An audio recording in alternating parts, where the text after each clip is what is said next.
Ayan sila guys. Ayun.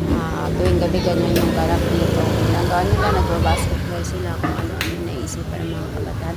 Anyway guys, nandito pala yan sa drama.